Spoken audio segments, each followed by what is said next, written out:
Does the smell of Bengay arouse you? On the next Toilet Talk. Get ready.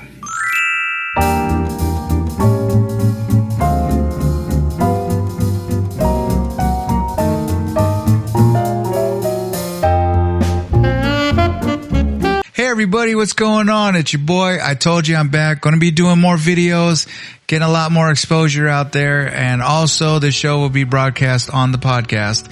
So welcome everybody, and it's great to have everybody back. I hope everybody's doing really good this holiday season. I know it's very special for us this time of year. We love this time of season, love the Christmas holiday. Wish it lasted a little bit longer, just for the decorations, the weather, everything that makes it Christmas. You know what I mean? Not necessarily Santa, but just the decorations. People act different around Christmas decorations. The crowd kind of calms down a little bit. People aren't, too violent unless it's Black Friday. But, overall, everybody's kind of, simmered down a little bit and at peace with each other. So, needless to say, people acting up. Fred Garcia did not expect this when he refereed the high school football game at Edinburgh, Texas. All right. Apparently he gave out two bad calls, or not bad calls. He gave out two calls on somebody, two penalty calls, personal foul and unsportsmanlike conduct. Well, this kid threw a little temper tantrum and from the sidelines boogied and blindsided this dude. I know a lot of you have seen the video and whatnot, and man, it's pretty messed up. It's like, what the hell's wrong with this kid? Well, apparently he got charged with assault, and they posted $10,000 bail. It was last Friday, a couple Fridays ago, but all this over a call, high school, and he cost the team. All right, they were in the playoffs. They could have done something. Cost the team the shot because he wanted to be dumb. Well, there it is there. So I don't know if he's having a good Christmas, but crazy. Absolutely stupid. It's not worth it. There was no reason for it. And hopefully that Mr. Garcia will heal from his moment. So hopefully he didn't get hurt too bad. As I said, it is Christmas time. So a lot of us want to know, where did Christmas come from? People were asking me that. They asked me that last year, and they also asked me this year. So I'm going to tell you at least a little bit. And then I'm going to leave a link in the description for history.com, and they cover in full detail where all this came from. Apparently, the Romans called it Saturnalia in regards to the god Saturn. All right. And it was a lot of the earlier celebrations, the pagan celebrations, you had a long winter. This was the middle of winter, and there was some light at the end of the tunnel, so they celebrated. And huge festivals and celebrations here. So it wasn't necessarily about Santa, wasn't necessarily about Jesus, not at that time. Scandinavians called it Yule log. They used to burn. I believe they were the ones that introduced the evergreens, bringing them into the house. They thought they had magical properties because they stayed green all year round. When all the other trees turned brown and lost their leaves, evergreens stayed green. So they thought these trees had power in them. Why is it on December 25th? Well, apparently Pope Julius I is the one that chose that day in order to adopt and absorb the festival of Saturnalia. So what he wanted to do is he wanted to get the prevailing religion at the time and mix it in with Christianity and made it easier because they were already celebrating on the 25th. So why not? Hey, we'll call this Christmas, and this is the official day according to the Pope. So that's why we have it on the 25th. All right, folks. Times have changed. Why do we hang up little Christmas bulbs? Well, apparently, back in the day, early Christians used to put apples to represent Adam and Eve. That's right, folks. And they later evolved into these glass and plastic bulbs that we put on with these little hooks that get snagged on everything and just are impossible. Okay? That's how we got here. But if you really want to know the whole story, history.com. I will leave it in the description, so don't worry about that. We'll get that going. Christmas time too. Christmas movies. Nakatomi Center. All right. Do I have to say any more? Do I? One of the most iconic Christmas movies ever, let alone White Christmas, Polar Express, everything else. Why don't you leave in the description what's your favorite Christmas movie? What do you like to see with the family? What do you like to pass on? What did you see as a kid? Facebook, Twitter, and Instagram. Toilet Talk with Cigar Chingon. I'll leave a post out there, and we'll see. You can leave your comments in regards to what movies that you liked. So, my personal favorite is White Christmas. I saw it the other night. We used to watch it when I was a kid. I also love the Polar Express. I thought it was well made. And the Scrooge with, what's his name? Pet Detective, that guy. That was a damn good movie, or cartoon, I thought. It was a really good representation of Scrooge. Love those three movies in particular. Now, December 2 is one hell of a time to have a birthday. In my family, we got maybe 7 birthdays altogether. 8 possibly.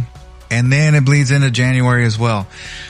So I know growing up with a birthday in December, there was a lot of, hey, you know, you'll get the rest of your birthday gifts on Christmas, or, you know, parties were kind of hard to come by.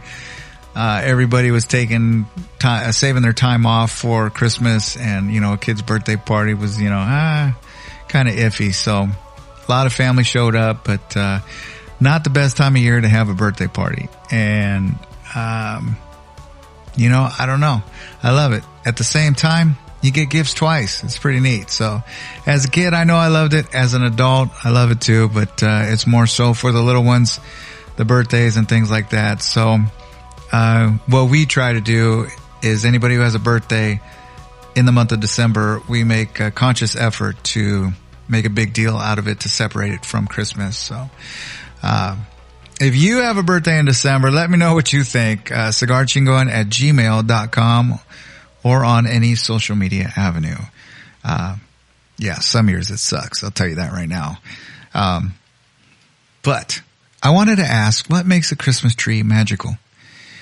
Now, you look at some Christmas trees and you're like, I don't know if I'd have that in my house. And then you look at some that just remind you of a log cabin in the middle of the mountains, and, you know, there's a nice pit fire going.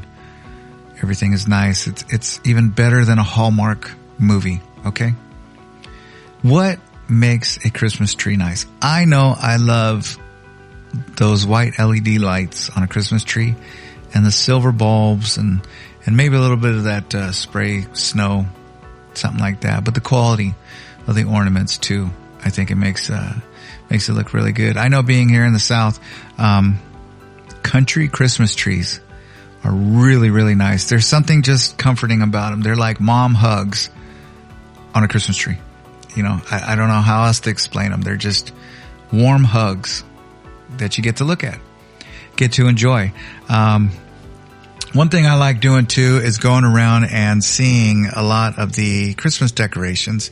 And I know some of the bigger cities have things going on, or they did, or they're kind of restricted. But if you can, try and go out there and see them, at least for the little ones, and get out the house, be safe, wear your mask, whatever you got to do, your hazmat suit, and abide by all the rules and laws. Speaking of a vaccine, I've been hearing and seeing all these videos on the ingredients of some of these vaccines.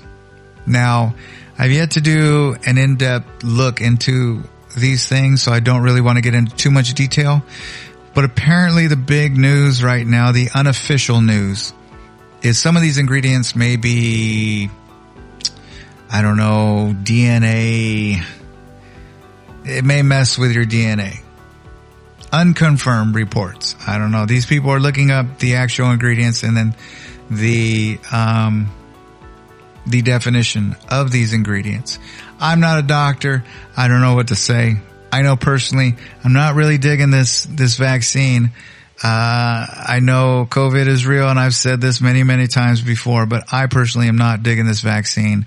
I don't even take a flu shot. It's just not my thing, you know. I'd rather ride the wave and just see what happens and, you know, take some airborne, some Dayquil, and, you know, call it a day. But for those people who are at risk, I guess you could say, you know, take the necessary precautions to take care of yourself, you know. As I mentioned last episode, toilet paper has officially hit the acceptable Christmas gift list. Okay? What is the craziest gift you ever got for Christmas? Where you just stood back and said, what the? You know? What is the craziest gift? Me, I don't know. I've never really gotten a way out gift. Maybe from a buddy or something like that who was just kind of a little offshoot in the head and, you know, a little perverted or something like that. But other than that, it's probably not something we should talk about on the air. And those of you that know me, that could be anything. Crazy. So I know a lot of crazy people out there. But yeah. What's the weirdest Christmas gift that you ever got? I'll put it that way. So let's keep that on the under. So cigarchingon@gmail.com. What's the weirdest Christmas gift you ever received? I'll ask that question on Facebook, and we will see what we get for comments. So, like I said, I like doing these videos, like getting back in touch, and a little bit rusty on them. I know. But we'll be doing more of these. I can't wait to do a Christmas special here. What we got lined up, I'm not sure. We might have Bing Crosby. We might have Harrison Ford. We might have nobody. I don't know. But we will definitely have me here. And that's how it'll go. That's right, folks. I got nothing. So it's great to be back. And thank you again for watching. Thank you for being part of the Toilet Talk Nation. I truly, truly appreciate it. And from the bottom of our hearts, to you and your families, I hope everybody has a great holiday season. Stay safe. Don't be dumb. Keep it covered. All right? And for all those in the military out there who can't be home during the holidays, stay safe and know you're being thought of. Yeah. So some people can't be home. And for those people, just know you're being thought of and you are loved. So with that, I'm going to close the show, folks. I'm going to close this one, another one in the books, and then I will see you shortly. So until then, peace.